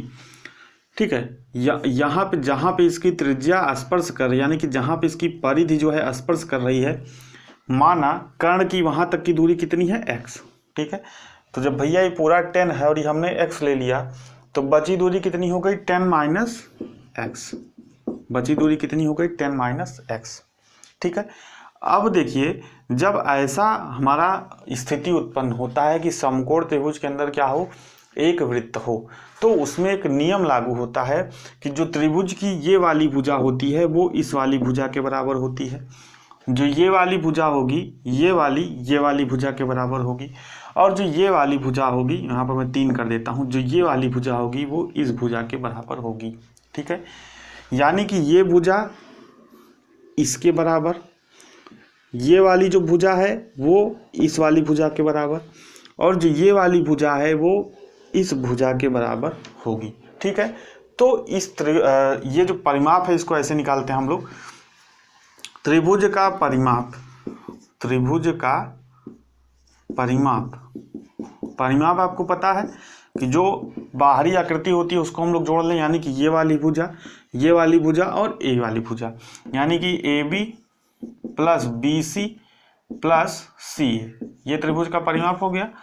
अब देखिए मैंने आपको क्या बताया कि जो ये वाली भुजा रहेगी इस वाली भुजा के बराबर रहेगी, यानी कि ये भुजा कितना है 10 माइनस एक्स, तो ये भी कितना होगा 10 माइनस एक्स। ये वाला आपको पता है ये त्रिज्या 1 सेंटीमीटर है तो ये भी 1 सेंटीमीटर होगा, ये त्रिज्या 1 सेंटीमीटर है तो ये भी 1 सेंटीमीटर होगा। ये वाला हमने कितना माना है x माना है, तो ये भी कितना होगा x, क्योंकि ये वाली भुजा इसके बराबर है तो ये x है तो ये भी कितना होगा x। तो हमको क्या करना है, इन सभी वैल्यूज को क्या करना है, जोड़ लेना है। AB यानी AB की लंबाई कितनी हो गई x प्लस 1। ठीक है, प्लस BC की लंबाई कितनी हो गई 1 प्लस 10 माइनस एक्स, यानी कि 1 ये वाली दूरी प्लस ये वाली भुजा 10 माइनस एक्स। ठीक है, प्लस अब क्या लेना है CA कितना है x प्लस 10 माइनस एक्स, तो x प्लस 10 माइनस एक्स। ठीक है, अब देखिए यहाँ पे ये प्लस x है ये कट जाएगा, ये माइनस x है ये कट जाएगा, यहाँ पे ये x है माइनस x है ये कैंसिल हो जाएगा, और सभी वैल्यूज को जोड़ लीजिए, प्लस 1 2 10 2 12 और 12 10 22, यानी कि त्रिभुज का जो परिमाप है वो कितना आ जाएगा 22 सेंटीमीटर। ठीक है, तो कौन सा ऑप्शन सही हो जाएगा, ऑप्शन नंबर बी यहाँ पे सही हो जाएगा। त्रिभुज का जो परिमाप है वो कितना आएगा 22 सेंटीमीटर। तो इस तरह के टेक्निकल प्रश्न पूछे जाते हैं और प्रीवियस ईयर क्वेश्चन से बहुत ज़्यादा प्रश्न पूछे जाते हैं। तो नीचे जो लिंक है वहाँ से डाउनलोड कर लीजिए। दूसरी बात, अगर डिटेल में फिटर का पूरा कोर्स करना चाहते हैं तो फिटर का पूरा कोर्स मैंने कराया हुआ है, 50 लेक्चर हैं वहाँ पे, टोटल 50 लेक्चर कंप्लीट हो चुके हैं। तो वहाँ पे सभी चैप्टर जो पूछे जाते हैं, जो भी आपके इंपॉर्टेंट चैप्टर हैं, सभी चैप्टर्स कराए गए हैं। तो उस पूरे कोर्स को ज्वाइन कर लीजिए। प्लेलिस्ट है, कोई उसका चार्ज नहीं है उस कोर्स का। पूरे जो वीडियोस हैं, लेक्चर्स हैं, वो सभी फ्री हैं।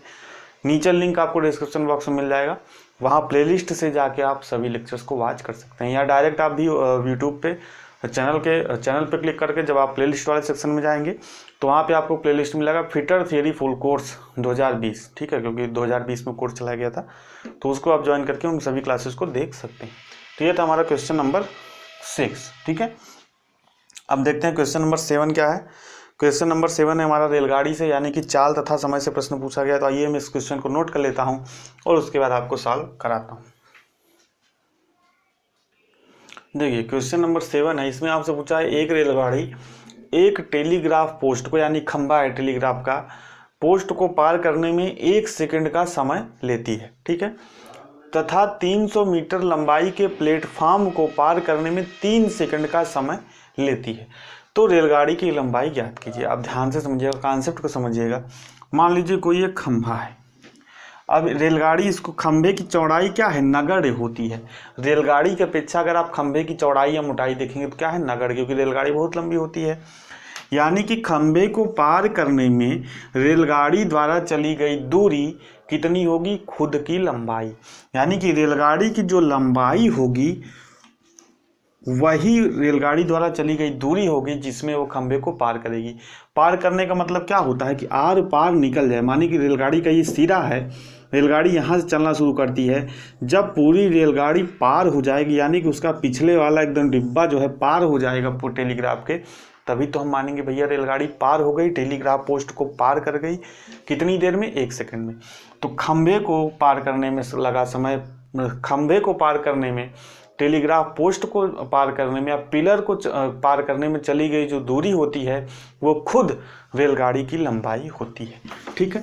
जबकि प्लेटफॉर्म, मान लीजिए प्लेटफॉर्म है 300 मीटर लंबा है, तो इसको पार करने में चली गई दूरी क्या होगी, प्लेटफॉर्म की लंबाई प्लस रेलगाड़ी की लंबाई।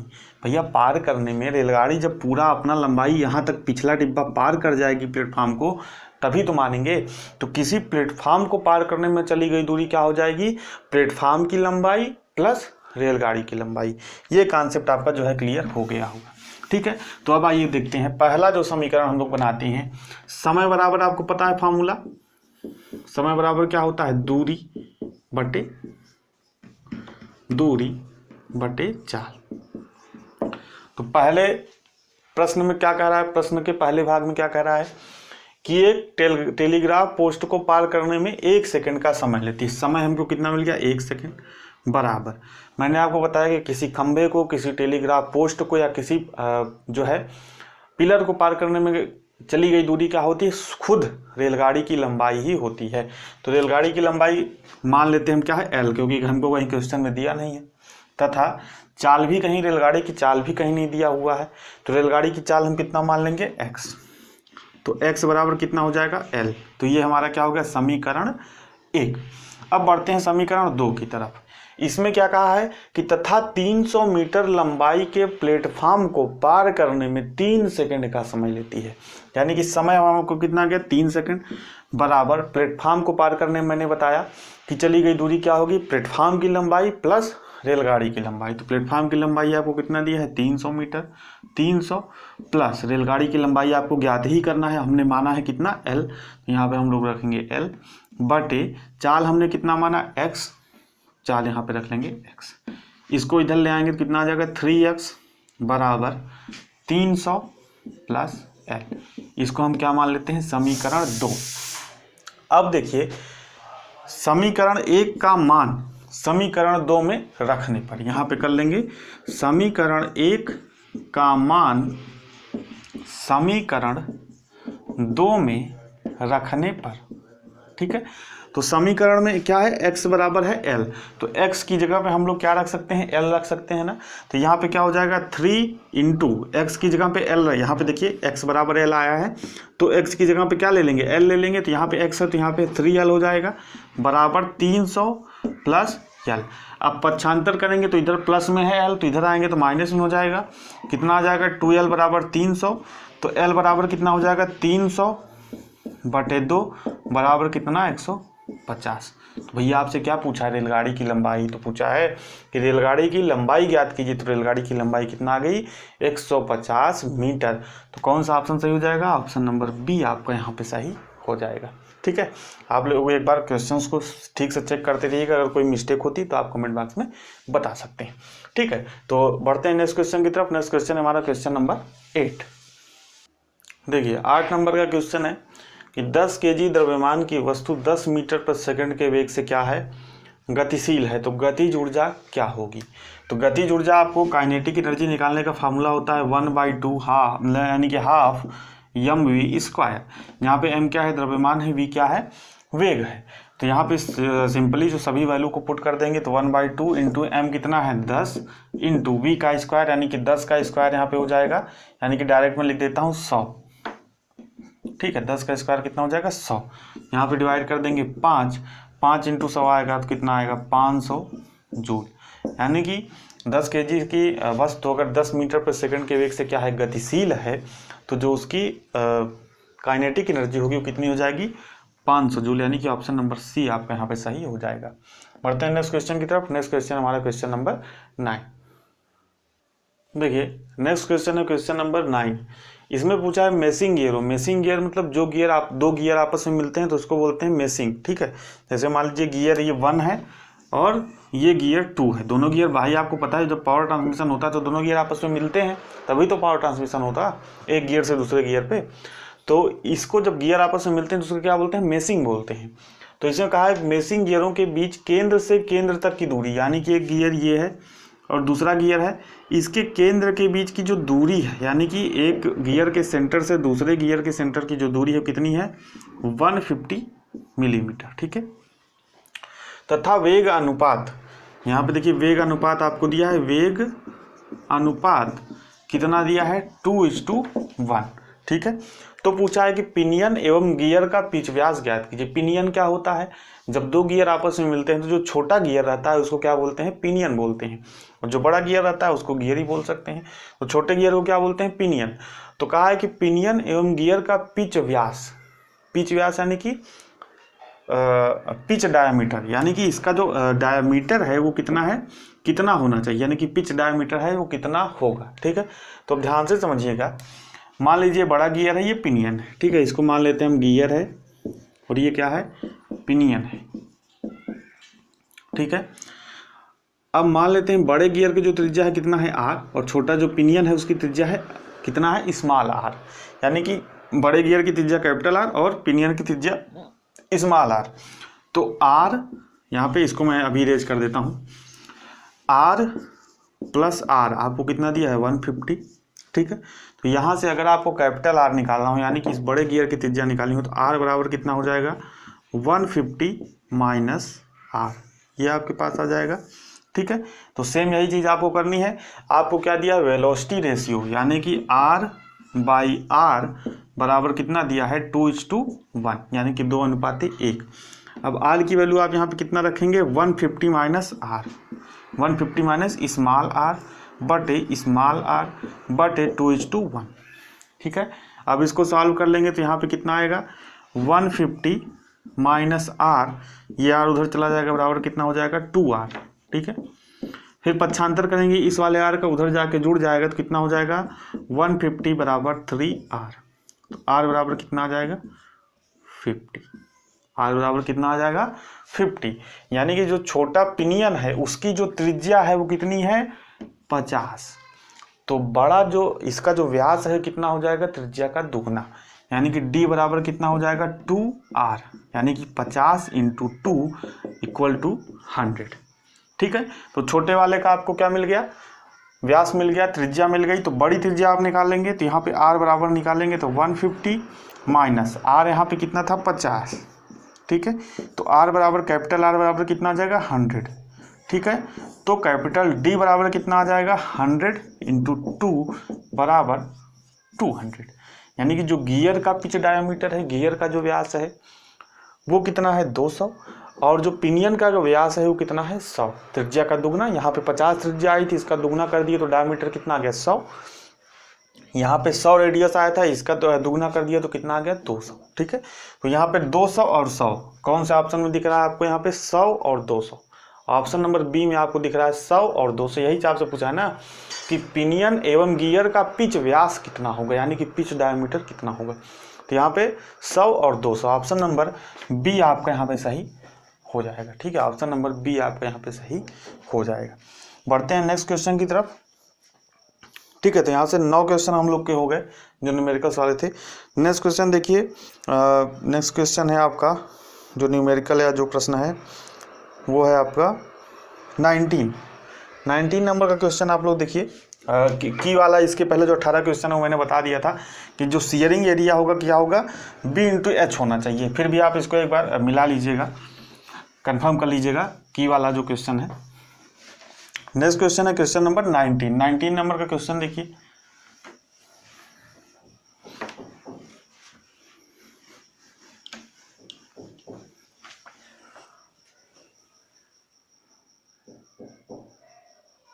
देखिए नेक्स्ट क्वेश्चन आपसे पूछा है कि 33 मीटर प्रति मिनट की काटने की गति के साथ 10 mm व्यास का छिद्र के लिए RPM की गणना करें। ठीक है, यानी कि आपको जो कटिंग स्पीड कितना दे दिया है, कटिंग स्पीड V आपको दे दिया है 33 मीटर प्रति मिनट।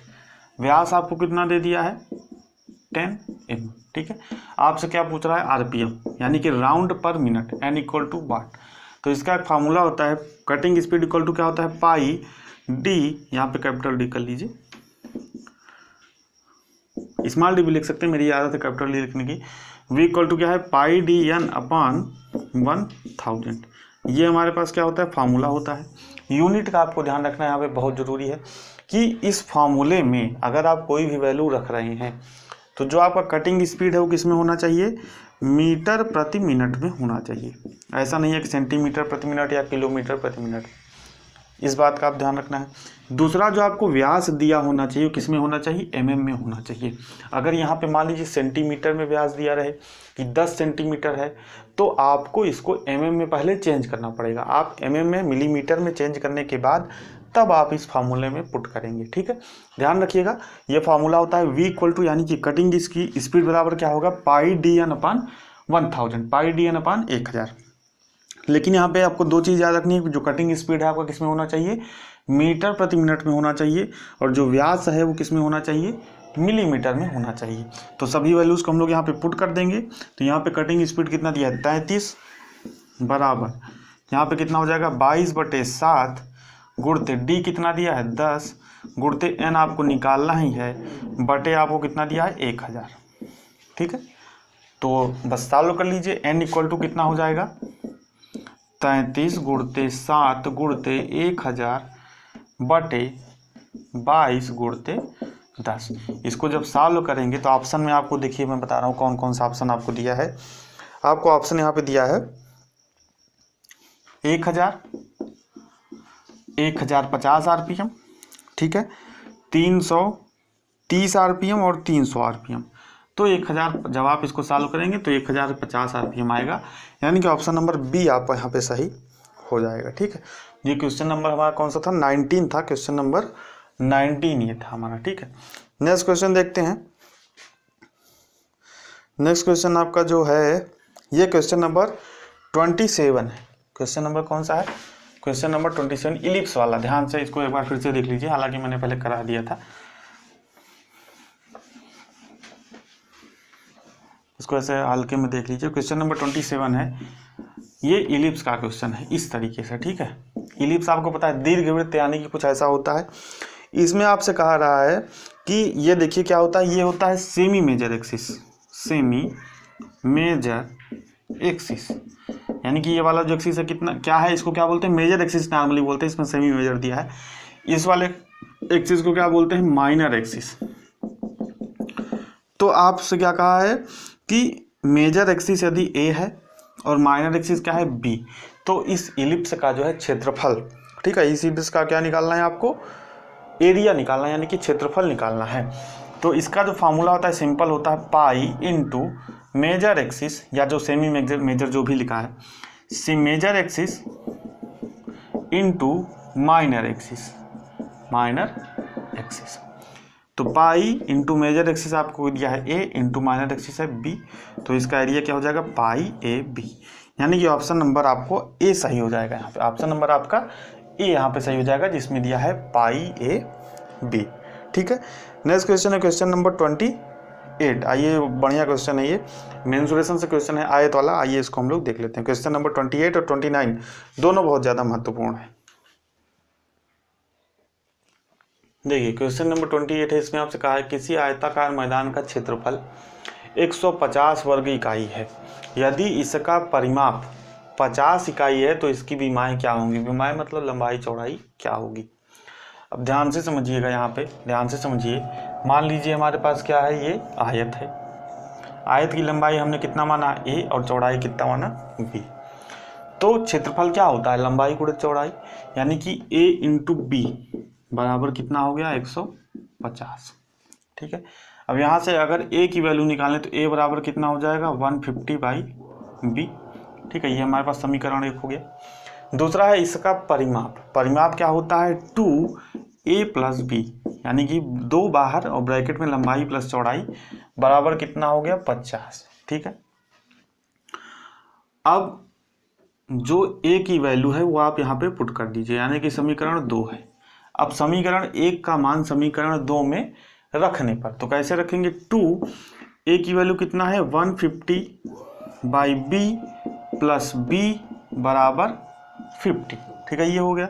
अब इसको सॉल्व कर लीजिए, 2 बाहर रहने दीजिए, 150 प्लस बी स्क्वायर, फिर ये b उधर चला जाएगा तो बराबर कितना आ जाएगा 50b। अब इसको क्या करिए आप 2 से डिवाइड कर दिए, दोनों पक्षों को 2 से डिवाइड करके छोटा कर लीजिए, तो यहाँ पे कितना आ जाएगा 150 प्लस बी स्क्वायर बराबर 25b। ठीक है, ये हो गया।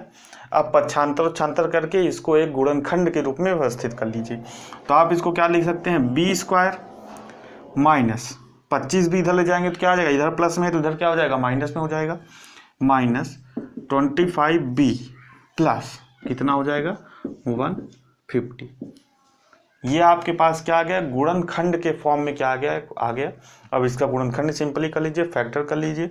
यहाँ पे देखिए बी स्क्वायर माइनस, यहाँ पे 25 को क्या लिख सकते हैं 15 प्लस 10 b, और 15 तो हम 150। इसी तरह से हम गुणनखंड करते हैं, यानी कि इसका ऐसा फैक्टर करें कि इसका गुणा करने पर ये वाला वैल्यू हमारा आए। गुणनखंड ऐसे ही होता है, गुणनखंड करना आपको आना चाहिए। प्लस 150, तो यहाँ पे देखिए क्या हो जाएगा b square minus 15b, b का मल्टीप्लाई हो जाएगा, माइनस 10b प्लस 150। यहाँ पे b कॉमन ले लेंगे तो कितना आएगा b माइनस, यहाँ पे b कॉमन ले लेंगे बाहर तो कितना बचेगा b माइनस 15। यहाँ पे कितना लेंगे -10, तो यहाँ पे कितना बचेगा b माइनस 15, और माइनस माइनस क्या हो जाएगा प्लस, सिंपली हमारा आ रहा है। तो एक ब्रैकेट में हम लोग कितना कर लेंगे b माइनस 10, और एक ब्रैकेट में कितना कर लेंगे b माइनस 15। ठीक है, अब इसको 0 को इक्वल कर देंगे, तो यहाँ पे देखिए मैं कर ले रहा हूँ। ठीक है, आपको दिख रहा है b माइनस 10 बराबर 0, तो b बराबर कितना आ जाएगा 10, b माइनस 15 बराबर 0, तो b बराबर कितना आ जाएगा 15। यानी कि जो बीमा है वो क्या आएगी 10 और 15।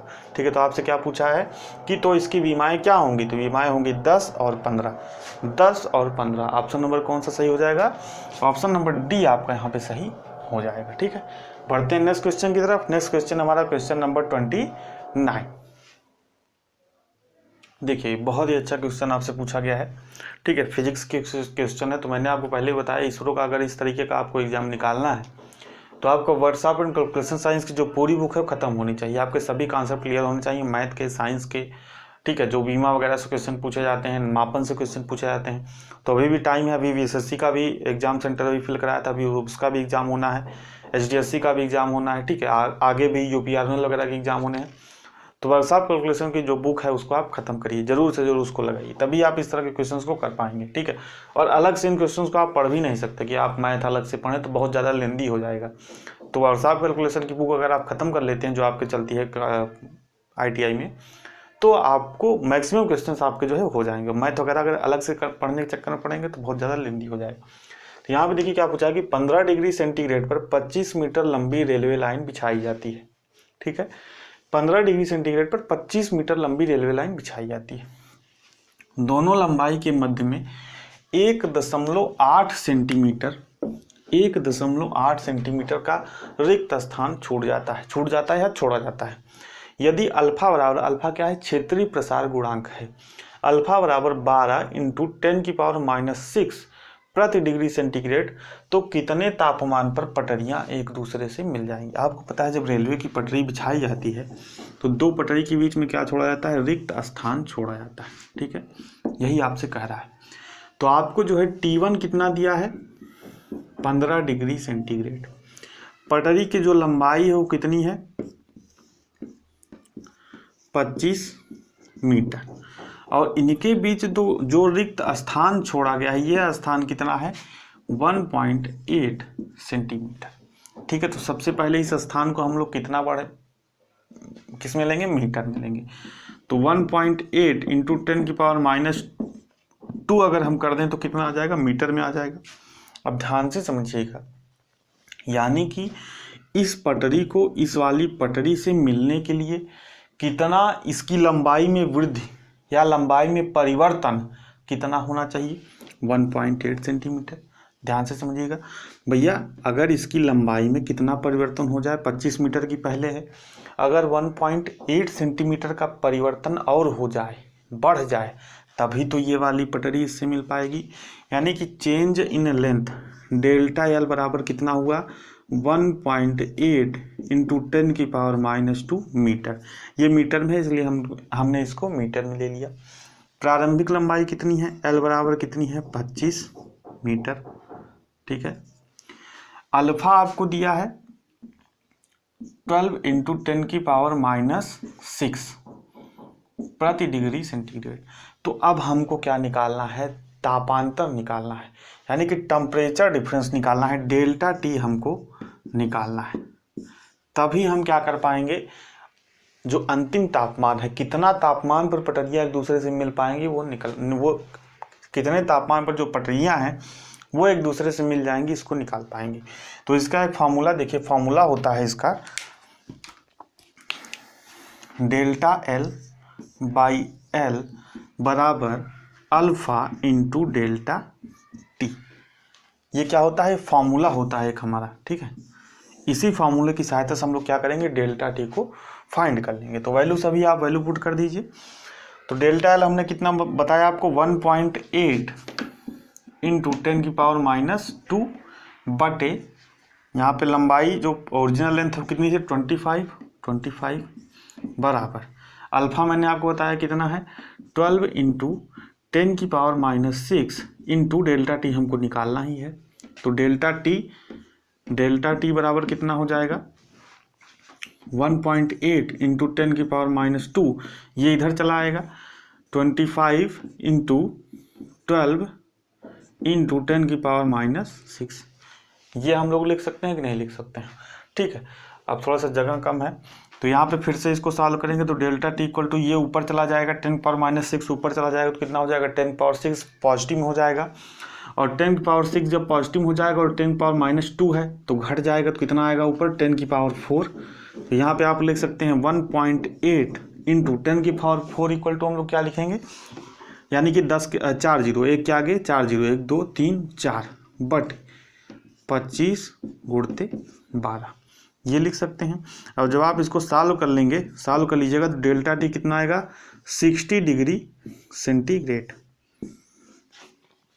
60 डिग्री सेंटीग्रेड, डेल्टा टी कितना आएगा, 60 डिग्री सेंटीग्रेड। अब भैया 60 डिग्री तो कोई ऑप्शन ही नहीं है, तो बिल्कुल ऑप्शन नहीं रहेगा, क्योंकि हमसे क्या पूछा है, कितना तापमान, यानी कि अंतिम तापमान वह कितना होना चाहिए जिस पर दोनों पटरियां मिल जाएंगी, ना कि हमसे तापांतर पूछा है। लेकिन जब डेल्टा टी हमको मिल गया, ठीक है, तो डेल्टा टी इक्वल टू क्या हो जाएगा, यानी कि तापांतर हमको निकालने के लिए क्या चाहिए, पहला तापमान चाहिए, प्रारंभिक तापमान, अंतिम तापमान, तभी तो हमको तापांतर मिलेगा, यानी कि तब टेम्परेचर डिफरेंस मिलेगा। तो डेल्टा टी बराबर क्या हो जाता है, T2 minus T1। Delta T हमने कितना निकाला, 60 बराबर T2 यहाँ पे हमको निकालना है, T1 आपको कितना दिया है, 15। T2 बराबर कितना हो जाएगा, 60, इसको पक्षांतर करके इधर लाएंगे तो कितना हो जाएगा, +15 हो जाएगा। तो T2 बराबर कितना हो जाएगा, 75 डिग्री सेंटीग्रेड। यानी कि 75 डिग्री सेंटीग्रेड वो तापमान है, यानी कि ऑप्शन नंबर सी आपका यहाँ पे सही हो जाएगा। 75 डिग्री सेंटीग्रेड वो तापमान है जिस पर पटरियाँ क्या हो जाएंगी, आपस में मिल जाएंगी। तो उम्मीद करता हूँ प्रश्न आपको समझ में आ रहे होंगे। अगर समझ में आ रहे हो तो आप लोग अभी वीडियो को लाइक कर दीजिए और शेयर कर दीजिए, क्योंकि बाद में आप लोग लाइक करना भूल जाते हैं। तो वीडियो को लाइक कर दीजिए और शेयर जरूर कर दीजिए। अब आइए बढ़ते हैं नेक्स्ट क्वेश्चन की तरफ। नेक्स्ट क्वेश्चन है हमारा क्वेश्चन नंबर 30। नेक्स्ट क्वेश्चन है क्वेश्चन नंबर 30। इसमें देखिए अभी ये क्वेश्चन मैंने थोड़ा सा गलत बता दिया था इसके पहले, अभी जब जल्दी में। तो देखिए इसमें से आप पूछा किसी अर्धवृत्त का परिमाप, किसी अर्धवृत्त का परिमाप क्या होगा जिसकी त्रिज्या क्या है, 21 सेंटीमीटर है। ठीक है, परिमाप आपको निकालना है किसका, अर्धवृत्त का। मान लीजिए क्या है, अर्धवृत्त है भाई, 20 से काट देंगे अर्धवृत्त हो जाएगा। तो परिमाप क्या है, जो इसका घिरा हुआ एरिया है, एरिया मतलब जिससे ये वृत्त घिरा हुआ यही तो है, यही क्या होगा, परिमाप है। तो परिधि हम लोग निकाल लेते हैं, वृत्त की परिधि कितना होता है 2πr। तो अर्धवृत्त की परिधि निकालने के लिए क्या करेंगे, 2 से डिवाइड कर देंगे तो कितना आ जाएगा πr। ठीक है, अर्धवृत्त की जो परिधि है वो कितनी हो जाएगी πr। तो πr यानी कि ये वाला जो परिधि का एरिया है हम लोग क्या निकाल, इसको ये हमारा निकल गया। तो 22/7 गुणते r हमको दिया है 21, 7 × 21 यानी कि 22 × 66। ये वाला कितना हो गया 66। तो ये आपका आंसर नहीं होगा, उसको आप करेक्ट कर लीजिएगा। अभी जो ये है, ये ऊपर वाला जो है भैया ये तो बचा ही हुआ है। तो ये कितना है, त्रिज्या का दुगना यानी कि व्यास है। केंद्र से जो गुजरता है क्या होता है, व्यास होता है। तो त्रिज्या का दुगना यानी कि ये वाला क्या हो जाएगा 21 × 2 यानी कि 42। तो आपको इसमें क्या कर देना है, +42 ऐड कर देना है। 6 2 8 और 6 4 10 यानी कि जो अर्धवृत्त का परिमाप हो जाएगा क्या हो जाएगा 108 सेंटीमीटर हो जाएगा। ठीक है, नेक्स्ट क्वेश्चन की तरफ बढ़ते हैं। नेक्स्ट क्वेश्चन है क्वेश्चन नंबर 31। ठीक है, नेक्स्ट क्वेश्चन है क्वेश्चन नंबर 31।